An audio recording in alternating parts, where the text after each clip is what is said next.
Hello అండి. Welcome back to Dakshan bakes. పెద్దయ్యాక gifts ఇవ్వడం చాలా ఈజీ. కానీ చిన్న వయసులోనే వాళ్ళకి ఉన్న పాకెట్ సేవింగ్స్‌తో పేరెంట్స్‌ని సర్ప్రైజ్ చేయాలనుకోవడం దట్స్ రియల్ ప్యూర్ లవ్. ఈ సెలబ్రేషన్‌లో క్యూటెస్ట్ పార్ట్ అదేనండి. సెవెంత్ స్టాండర్డ్ చదివే పిల్లలు వాళ్ళ కిడ్డీ బ్యాంక్ మనీతో అమ్మా నాన్నకి గిఫ్ట్ ప్లాన్ చేయడం ఆనెస్ట్‌లీ ఆ థాట్ వింటేనే ఎంత గ్రేట్ కదా అనిపించింది. అండ్ ఈ సెలబ్రేషన్ కోసం చాక్లెట్ ట్రఫుల్ ఫ్లేవర్‌తో హార్ట్ షేప్ కేక్ చేసామండి. అది కూడా without mould. First time try చేసాం. మౌల్డ్ లేకుండా హార్ట్ షేప్ వస్తుందా లేదా అనిపించింది. కానీ ట్రై చేస్తే రాందేముంటుందండి. మీరే చూస్తున్నారుగా. హార్ట్ షేప్ కేక్ సెట్ అయ్యాక మాత్రం యెస్, ఇదే ఆ సెలబ్రేషన్‌కి రైట్ వైబ్ అనిపించింది.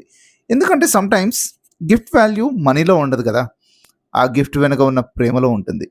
అండ్ ఇలాంటి చిన్న చిన్న సర్ప్రైజెసే పేరెంట్స్‌కి లైఫ్ లాంగ్ గుర్తుండిపోయే మంచి మెమరీస్ అవుతాయి. మీరేమంటారు? కమెంట్ చేయండి. This is Dakshan bakes. Baked with love. Served with Joy.